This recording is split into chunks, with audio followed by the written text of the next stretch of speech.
여러분 연초에 말씀 카드 다 받으셨을 거예요. 그 말씀은 로고스예요. 객관적이고 변하지 않고 그 약속은 언제든지 유효해요. 근데 문제는 그거를 내가 믿어야 돼요. 내 삶으로 그대로 적용해야 돼요. 그래서 로고스를 기록된 말씀, 약속된 말씀을 내 거로 만드는 게 레마예요. 이렇게 생각하면 돼요. 여러분이 기차가 있어요. 힘도 있어요. 잘 만들어졌어요. 근데 기차가 달릴 레일, 길이 있어야 돼요. 그래서 로고스가 기차라면 갈 수 있는 길을 만드는 거를 레마라고 얘기해요. 잘 가야 되잖아요. 멀리 가야 되잖아요. 그리고 약속이 이루어져야 되잖아요. 그래서 저도 개인적으로 여호수아서 14장 9절 말씀을 뽑았는데 저도 받는 순간 깜짝 놀랐어요. 그리고 그거를 레일을 만들었어요. 나라고 하는 김재용이라고 하는 기관차에다가 내가 갈 수 있는 길인 레일을 만들었어요. 그게 뭐냐면 기록된 말씀은 그날의 모세가 맹세를 했어요. 여호수아에게 맹세를 했는데 맹세하면서 뭐라 하느냐?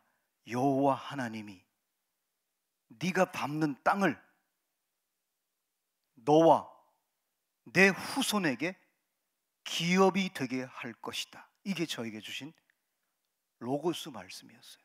근데 한 주간 지나면서 이거를 레마로 만들었어요. 나의 삶의 길을 만든 거예요.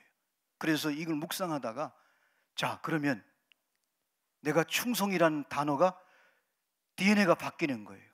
내가 하나님을 사랑해야겠구나. 하나님이 나를 이렇게 사랑했는데 내가 작은 일도 큰 일도 정말 충성을 다하겠다. 그러면서 내 삶을, 내 시간표를 재구성하는 거예요. 내 생각도 마음도 재구성하는 거예요. 레마의 능력은 이렇게 우리의 삶을 재구성하는 거예요. 그러면서 땅이란 그 단어를 로고스인데 레마로 바꾸니까 땅이 뭘까? 사람이구나. 동서남북이 땅은 동서남북으로 다 펼쳐져 있잖아요. 그 땅에 사람, 온유한 자는 땅을 기업으로 얻는다 그랬어요. 내가 사람들에게 진짜 마음을 다하고 정성을 다하고 사람들을 소중히 여기겠구나. 그래서 나뿐만 아니라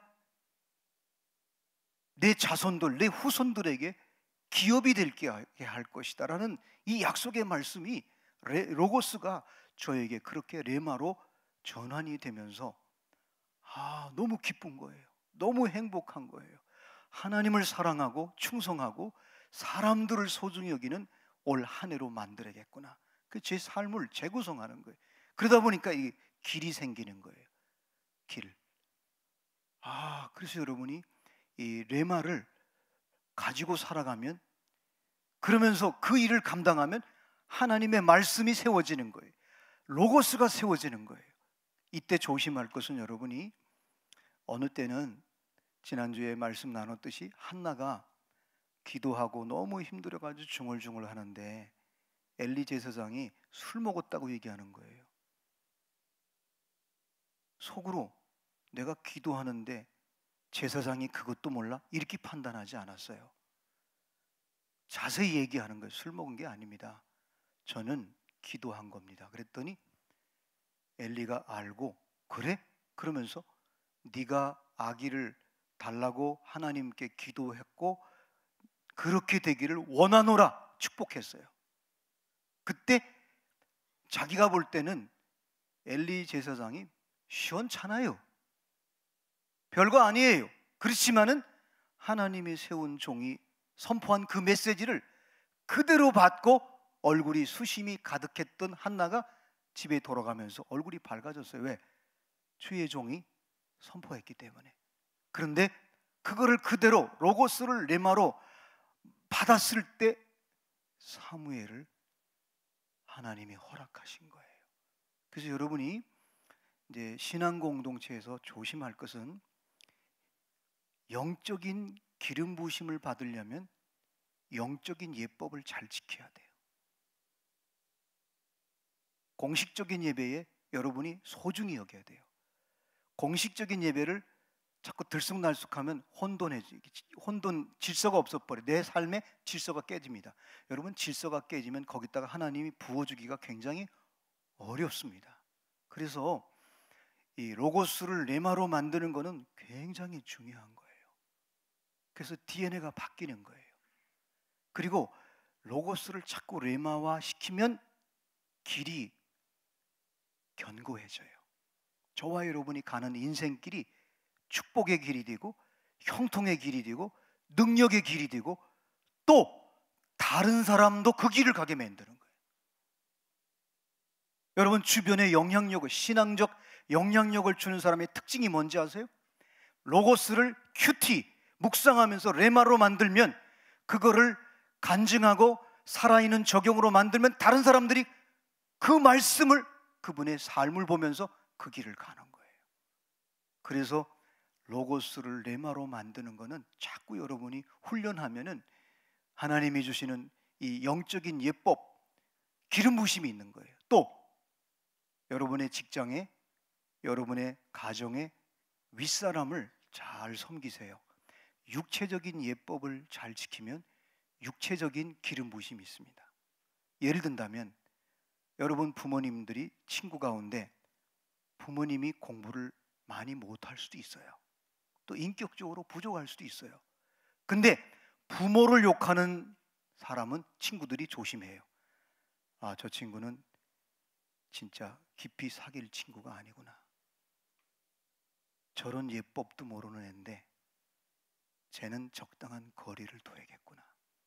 여러분, 육체의 예법도 잘 지켜야 돼요. 이게 육체의 예법과 영적인 예법을 잘 지킬 때, 육체의 예법은 육체의 땅에 있는 기름 부심이 있고, 또 하늘의 예법, 영적인 예법을 잘 지킨 사람은 하늘의 신령한 기름 부심이 있는 거예요. 에베소서에 바울이 그랬잖아요. 에베소 교인들은 두 가지를 잘했어요. 영적인 예법과 리더인 사도 바울에게 예법을 잘 지켰어요. 그래서 너희들에게 하늘의 신령한 복과 땅의 기름진 복이 있기를 원하노라. 바울이 지금 로마에서 감옥에 있는데도 계속 두 가지 기도해요. 하늘의 신령한 복, 땅의 기름진 복이 너희들에게 있을지어다. 그래서 여러분이 가정에서도 또 직장에서도 여러분이 그렇게 살아가면 하나님께서 반드시 우리의 삶에 두 가지 기름 부심이 있을 줄로 믿습니다. 아멘. 자, 오늘도 말씀을 들으면서 하나님이 원하신다는 거예요. 하나님이 원하는 게 있어요. 디모데서 이 본문에 하나님이 원하시는 게 있어요. 그게 뭐예요? 모든 사람이 구원받는 게 하나님이 원하는 거예요. 모든 사람이 구원받는 게 하나님이 원하는 거예요. 그리고 두 번째, 진리 가운데 있기를 원하는 거예요. 여러분, 진리는요 놀라워요. 빌라도가 진리이신 예수님을 법정에서 딱 심판할 때, 신문할 때 예수님이 침묵해요. 근데 신문을 하는데, 아니 죄인이잖아요 예수님이. 근데 신문을 하는 빌라도가 겁을 내는 거예요. 빌라도가 두려운 거예요. 근데 진리가 침묵을 해. 예수님이 침묵하고 있는 거예요. 여러분, 진리는요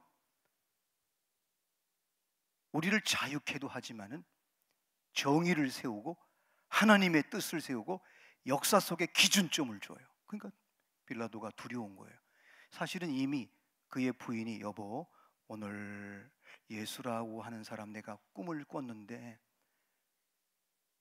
당신 태도를 분명히 해야 돼. 근데 권력을 가지고 있는 사람, 힘을 가지고 있는 사람들은요 진리를 쉽게 생각해요. 근데 빌라도가 괴로운 거야. 아니 죄인이야.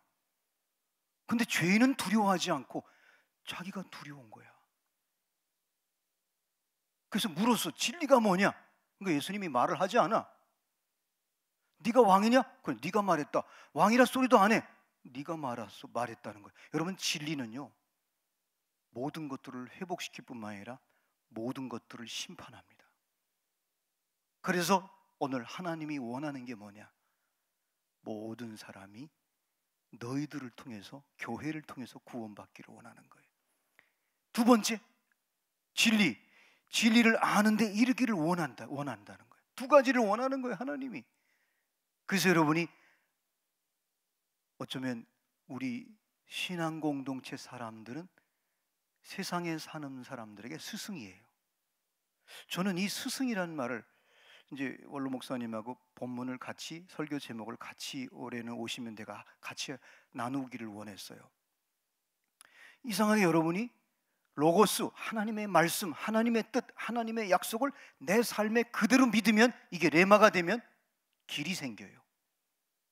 기준점이 생기고 진리의 길이, 승리의 길이 생겨요. 그래서 로고스만 갖고 사는 사람은 사실만 갖고 사는 거예요. 근데 레마를 가진 사람은 이게 진리로 바뀌어요. 진리는 우리를 자유케 해요. 그리고 진리는 나의 삶에 잘못된 것을 드러내요. 그래서 회개시켜요. 이게 진리의 능력이에요. 진리는 예수 그리스도를 영접하고 믿고 말씀을 믿는 자에게는 승리를 주고 열매를 주는데, 곁길로 가고 죄를 짓는 자에게는 진리는 그걸 드러내서 회개시키는 거예요. 그래서 여러분이, 진리는 우리의 삶의 기준점이 되는 거예요. 그래서 모든 사람이 구원받고 진리 가운데 서는 것을 하나님이 원하시는 거예요. 자, 그런데 하나님이 원하는 것을 오늘 사도 바울이 그걸 그대로 순종했어요. 응답했어요. 그래서 그는 이런 말을 해요. 그 진리의 내용이 뭐냐 그러면, 이 하나님이 원하시는 내용은 복음이에요. 그 복음은 진리예요. 그거를 믿는 자는 구원을 받는 거예요. 그래서 이 복음은 모든 사람들을 대속물로. 그래서 여기 5절에 보니까 하나님은 한 분이시요 또 사람과 사람 사이의 중보자도 한 분이시니 곧 사람이신 그리스도 예수라. 그가 모든 사람을 내어 자기를 대속물로 주셨으니 귀하게 이르러 주신 증거니라. 대속물이에요. 하나님과의 관계를 회복시키고 사람들과의 관계를 회복시키고 모든 것들을 회복시키는 거예요. 원상태로 만드는 거예요. 한 영혼을 원상태, 창조 때 하나님의 형상으로 만들 뿐만 아니라 원래 에덴 동산의 공동체, 원상태 공동체를 만들어주는 거예요. 그게 바로 복음의 내용이에요. 하나님이 원하시는 것은 모든 사람이 구원을 받고 진리 가운데 있기를 원하는데, 그 원하는 내용이 뭐냐는 거예요. 그렇게 구원받고 진리 가운데 서게 하는 게, 그 내용은 복음이라는 거예요. 그분은 대속물이 되셨다는 거예요. 그러면서 사도 바울이 하나님이 원하는 걸 바울이 품었어요. 그래가지고 그는 이방인의 사도가 됐어요. 그래서 뭐라고 그래요? 이를 위하여 내가 전파하는 자와 사도로 세움을 입은 것은 참말이요 거짓말이 아니니 믿음과 진리 안에서 내가 이방인의 스승이 되었노라. 자기가 스승이 된 거예요. 길이 된 거예요. 이 스승이라는 말은 길이에요. 언젠가 여러분에게 늘 잊어버릴 만하면 제가 꼭 말씀드리는 게 있어요. 좋은 친구를 만나면 도구를 줘요. 경험을 줘요.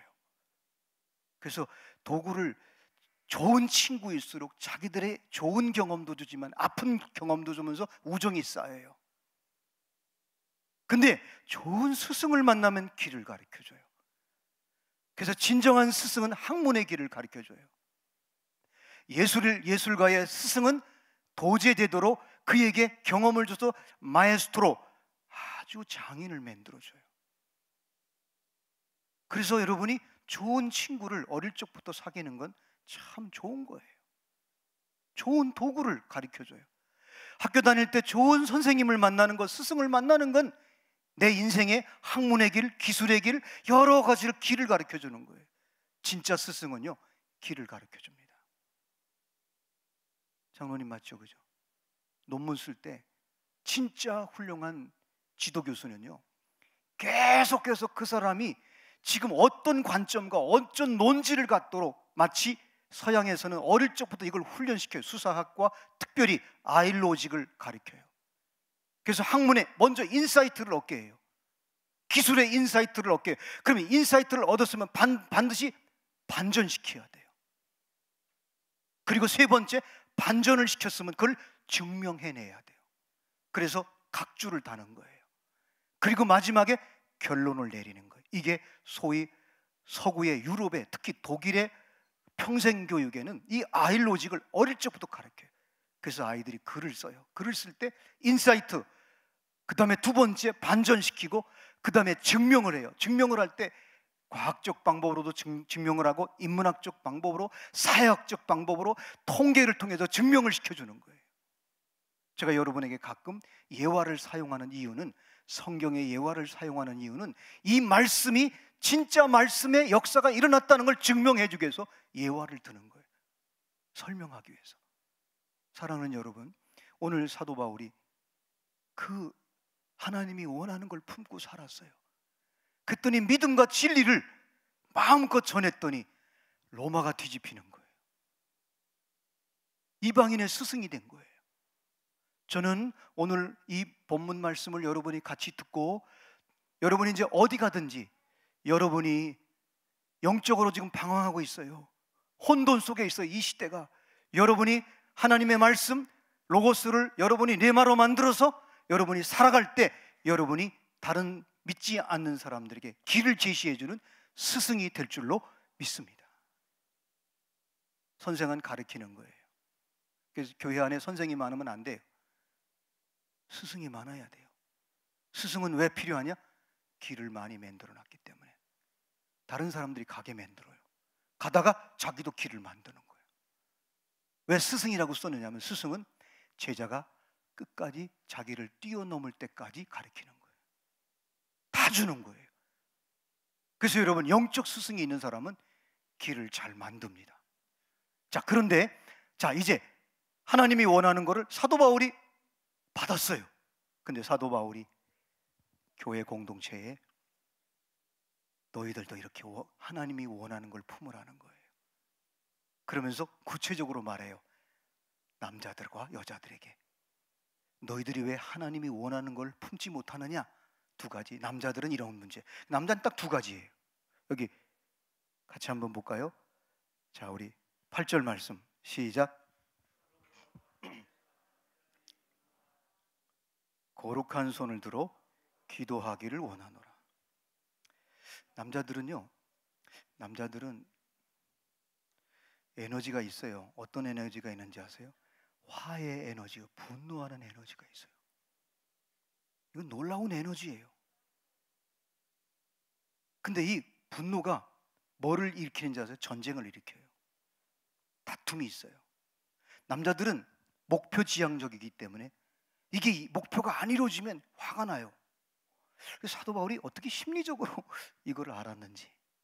근데 여자들은 5가지를 얘기해요. 첫 번째, 여자들은 옷 입는 것부터 얘기하잖아요. 여러분, 옷 입는 게 굉장히 중요해요. 인류 문화학에서는 어떤 옷을 입느냐에 따라서 그 사람의 태도가 달라진다는 거예요. 미니스커트 입은 사람은 축구공에 오면 절대 차지를 않아요. 부끄러워서. 근데 바지를 입은 사람은 차버려요, 공을. 성격이 달라지는 거예요. 어떤 옷을 입으냐가 달라져요. 여러분, 특히 여자분들은 머리도 잘 단장해요. 여자들은 머리가 자존심이래요. 머리 빠지면 여자들은 그 사람들 앞에 안 나타나요. 이게 어떻게 사도 바울이 기가 막히게 얘기했어요. 여자들은요, 진짜 자존심이. 요즘에는 이제 칼 융이 그 애니마 애니무스, 남성성과 여성성이 이제 현대 음식 문화와 이 의상의 사회적 변화와 환경의 변화로 인해서 남자나 여자들도 분노를 많이 하고, 남자들은 또 이게 또 여성화돼 가지고 이게 이제 짬뽕이 돼 가지고 이게 이제 현대 사회는 이게, 그래서 여러분이 요즘에 레즈비언이라든가 동성애를 자꾸 주장하는 거예요. 이 시대가 그렇게 됐어요. 자, 그러면 저는 오늘 이 남성에 대한 얘기를 2가지로 얘기했어요. 근데 이 분노를 이길 수 있는, 남자들이 분노와 다투는 걸 이길 수 있는 길은 기도밖에 없어요. 기도하지 않으면 남자들이 가지는 에너지가 이 이상하게 정복적으로 가요. 성공해야 돼요. 근데 기도하지 않으면 그 성공이 나를 비참하게 만들 수 있어요. 나를 멸망의 길로 만들 수도 있어요. 권력과 힘과 경제력을 가지고 잘못하면 교만해질 수 있어요. 그래서 여러분이, 특히 남자들은 기도를 많이 해야 돼요. 기도해야 하나님이 원하신 것을 내가 품을 수 있어요. 니체가 말했던 것처럼 인간은 태어날 때부터 권력의 의지가 있다는 거예요. 특히 남자들에게. 그래서 애들이 막 고집피고 막 우는 것도 그게 권력이래요. 울면 들어주거든요. 그게 애들한테는 권력이에요. 그리고 어떤 애들은 똥을 싸놓고 이 녀석이 막 뭉개면 또 엄마한테 요구하면 다 들어주고, 이게 권력인 거야. 숨은 교묘한 인간의 깊은 곳에 있는 욕구예요. 근데 기도하면 이 생각과 마음이 달라져요. 그래서 왜 기도해야 되느냐? 기도하면 하나님의 영이 내 속에서, 내 영이 살아 움직이는 거예요. 하나님의 영이 내 생각과 마음을 쓰니까 은사가 나타나는 거예요. 하나님의 뜻을 이루는 거예요. 근데 만약에 기도하지 않으면 내 혼이, 내 자아가 마음과 생각을 쓰니까 분노하고 화내고 염려, 근심, 걱정하는 거예요. 그래서 사도 바울이 빌립보서 4장 7절에 자기도 염려가 있잖아요. 주님의 일을 하면서 염려가 되는 거야. 그래서 아무것도 염려하지 말라. 그러면서 모든 일에 기도와 간구로 너희 구할 것을 감사함으로 하나님께 아뢰라. 그리하면 모든 지각에 뛰어난 하나님의 평강이 그리스도 예수 안에 너희 마음과 생각을 지키시리라. 기도하지 않으면 내 자아가, 옛사람이, 혼이 생각과 마음을 써버리기 때문에 하나님이 원하는 것을 품지를 못해요. 근데 기도하면 하나님이 평강을 주어서 내 마음과 생각을 지켜주니까 하나님이 원하는 걸 품는 거예요. 그냥 기도하라는 뜻이 아니에요. 바울은 지금 우리 성도들의, 그는 여러분 아신 대로 철학을 한 사람이에요. 율법을 연구한 사람이에요. 예수님을 만난 사람이에요. 성령님을 경험한 사람이에요. 그는 삼층천 천국을 본 사람이에요. 그런 관점에서 우리가 하나님이 원하시는 것을 품고 살려면 남자들은 기도하라는 거예요. 여자들은 정결한 마음, 단정한 태도. 근데 저는 현대 사회는 지금 칼융이 말한 것처럼 남성성, 여성성이 이제 거의 비슷비슷해졌어요. 저는 이 본문에서 저와 여러분이 하나님이 원하시는 것을 품을 수 있는 길은 기도밖에 없다고 봅니다. 기도 외에는 여자도 남자도 혼으로 내 생각과 마음을 쓰면 하나님이 원하는 걸 절대로 품을 수가 없습니다. 근데 기도하면 내 영이 내 생각과 마음을 쓰기 때문에 하나님이 원하시는 그릇이 되고 하나님이 원하시는 공간과 시간과 장소와 은사를 만들어낼 수 있는 놀라운 촉진제가 되는 거예요. 기도. 이거는 굉장히 중요한 거예요. 저는 오늘 현대인들에게, 특히 우리 세린교회 2부 예배 참석한 여러분에게 기도 방법을 하나 꼭 가르쳐 드리고 싶습니다. 저는 그것 때문에 수지 맞은 사람이기 때문에 짧게 자주 기도하는 거예요. 운전을 하다가도, 사람을 만나다도 나도 모르게, 저도 어릴 적부터 억압받은 사람이기 때문에 분노가 있어요. 그래가 저 자신을 컨트롤 잘 못했었어요. 그래가지고 제가 안동에 있을 때 NCC 인권위원회, 또 뭐 신부들하고 뭐 저항 운동을 했어요. 근데 제가 어느 날 딱 나한테 내가 속고 있다는 걸 깨달은 게 뭐냐면, 아, 내가 팔남매로 억압받으며 살아서 내가 정의를 외치는 줄 알았더니 그게 아니라 내가 억압되고 억눌린 분노를, 아픔을 거기다 투사시킨 거야.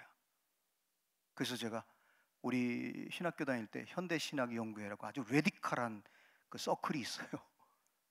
거기를 제가 5년 만에 탈퇴를 하고, 그때 내비게이터 선교회에서 양육 훈련을 받으면서 제가 복음으로만이 내가 치유될 수 있고, 이 민족도 이 사회도 복음으로만이 우리가 이 마음과 생각이 고쳐질 수 있다는 걸 깨닫고 그때부터 지금까지 온 거예요. 지금도 마찬가지예요. 남자들은 특히 기도하지 않으면 자기의 분노, 자기의 목적, 자기의 자아감, 자기 실현을 위해서 끊임없이 다툽니다. 힘이 없을 때는 안 다퉈요. 힘을 길러요. 힘이 생기면 깨트립니다. 쓰리 쿠션을 치는 사람도 있습니다. 이게 여자나 남자나 지금 현대사회는 너무너무 비슷해요. 그래서 하나님이 원하는 걸 품기 위해서는 저와 여러분이 진리 가운데 살아갈 수 있는 비결은 기도해야 돼요. 그래서 여러분이 제가 처음 이 복음을 깨달을 때 내비게이터 선교에서 첫 번째 양육받을 때 5가지를 깨달았어요. 이거는 제가 보니까 신앙생활한 모든 사람에게 가장 중요해요. 첫 번째, 구원의 확신 시리즈의 5가지. 두 번째, 구원받은 사람들은요, 기도할 수 있는 특권이 있어요. 기도 응답의 확신. 세 번째는 뭐예요? 우리가 구원받았고 기도해도 우리가 육신이 연약해요. 죄를 져요. 근데 예수님의 이름으로 기도할 수 있죠. 근데 예수님의 이름으로 회개하면 사죄의 은총을 주십니다. 할렐루야. 자, 이렇게 이제 사죄, 우리는 늘 용서받을 수 있는 길이 있는 거예요. 그런데 나를 인도하시는 거예요. 그 예수님이, 그 복음이, 말씀이 나를 인도해. 그 인도의 확신. 그리고 예수님의 권세를 가지고, 예수님의 이름을 가지고 여러분이 승리할 수 있는 거예요. 영적 전쟁에서 승리할 수 있을 뿐만 아니라 이 세상에서 승리할 수 있는, 이 5가지는 여러분 처음 믿은 사람이나 오래 믿은 사람이나 심지어는 성직자인 저에게도 매일매일 필요한 거예요. 저는 이 5가지 가운데 저와 여러분이 이미 구원받은 분들이기 때문에 제일 중요하다고 생각하는 건 기도예요. 여러분이 하나님의 로고스 말씀을 가지고 기도할 때 레마가 되면 그때부터 저와 여러분의 기도는 다 응답될 줄로 믿습니다. 혹시 여러분 가정에 또 삶의 현장에서 내가 자꾸 이 정도 신앙생활을 했는데 내가 하나님이 원하는 걸 품지 않고 자꾸 나도 모르게 다른 걸 품는다면 기도하십시오. 기도를 시작하면 짧게 자주 여러분이 기도하면 하나님이 원하는 걸 내가 품을 수 있어요. 그러면 저와 여러분이 진리 가운데 살아갈 수 있습니다. 현대 사회는 종교는, 철학은, 과학은 사실만 가지고 살아갑니다. 증명이 안 되면 믿음이 생성되지 않습니다. 근데 진리를 믿으면 진리가 우리를 자유케 할 것뿐만 아니라 그 진리 가운데 하나님의 뜻이 이루어지는 거예요. 그래서 여러분이 잘 아는 오프라 윈프리는 어릴 적에 성폭행을 당했습니다. 조금 이따 띄워주세요. 그리고 원치 않은 임신을 해서 미혼모가 됐습니다. 자기가 죽으려고 자살을 기도로 여러 번 했는데 자기 목숨도 이게 안 되는 거예요. 약을 먹고 또 누가 또 살려내는 거예요. 그래서 마약을 했고 알코올 중독자가 됐어요. 인생을 포기했어요. 근데 그가 하나님을 만났어요. 그때부터 기도하기 시작했어요. 아마 모르긴 해도 전 세계에 앞으로도 그런 분이 안 나올 거라고 그래요. 정보학에서는 전 세계에 이런 사람이 나오기 어려울 거예요. 이게 토크쇼에 이 정도 전 세계 사람들, 미국의 이게 앵커 가운데 토크쇼에 이 정도 모일 시청률이 앞으로 못 깰 거라고도 얘기해요. 기네스북에 나왔기 때문에. 근데 그가 그렇게 상처받고 그렇게 아픈 인생이었는데 하나님을 만나고 기도하고 난 뒤에 그의 인생은 바뀌는 거예요. 모든 사람들이 위로받는 거예요. 그래서 그는 자기 인생의 키워드를 4가지로 얘기했습니다. 첫 번째가 뭐냐? 남보다 더 가졌다는 것은 축복이 아니라 사명이라는 거예요. 남보다 고통과 아픔과 상처가 있다면 그것은 고통이 아니라 사명이라는 거예요. 지난주에 여러분 설교 제목처럼 우리의 고통은 새로운 출발의 기준점이 되는 거예요. 세 번째, 남보다 설레이는 꿈이 있다면 그것은 망상이 아니라 하나님이 주신 사명이라는 거예요. 마지막으로 남보다 부담되는 어떤 것이 있다면 그것은 기꺼이 부담해야 할 나의 사명이라는 거예요. 그는 기도의 사람이었습니다. 한번 이렇게 여러분에게 선포하고 싶습니다. 우리의 인생의 승리와 열매는 삶의 현장에서 일어나는 게 아닙니다. 저와 여러분의 인생의 열매와 승리와 축복은 기도의 자리에서부터 시작되는 거예요. 이 땅에 성경의 모든 사람들 가운데 하나님을 의지하고 사람들에게 영향을 주고 사람들에게 길을 제시했던 스승된 사람들의 특징이 뭔지 아세요? 기도하는 사람들이었어요. 여러분, 올 한 해 벌써 한 해가 시작됐습니다. 남은 12월까지 우리의 삶의 승리와 열매는 여러분의 삶의 현장이 아닙니다. 여러분의 경험이 아닙니다. 물론 일시적으로 여러분이 성공할 수 있고 승리할 수 있고 열매를 맺을 수 있습니다. 그러나 여러분이 하나님께 기도하고 하나님이 원하는 것을 감당할 때 여러분에게 열매와 승리가 있을 줄로 믿습니다. 하나님이 원하는 것. 지금 세상은 교회를 향해 이렇게 말합니다. 여러분들이 우리의 스승이 되어달라고, 이 혼란한 시대에 교회가 길을 좀 제시해달라고 요청하고 있습니다. 저는 우리 세린교회 모든 성도들이 오늘 이 말씀을 들은 저와 여러분이 오늘부터 여러분 나름대로 짧게 자주 기도하면서 하나님의 영이, 하나님의 능력이, 하나님의 지혜가 내 마음과 생각을 쓰심으로 인해서 여러분에게 은사가 열리고 여러분이 사명이 회복되고 진리 가운데 살아가는 축복이 펼쳐질 줄로 믿습니다.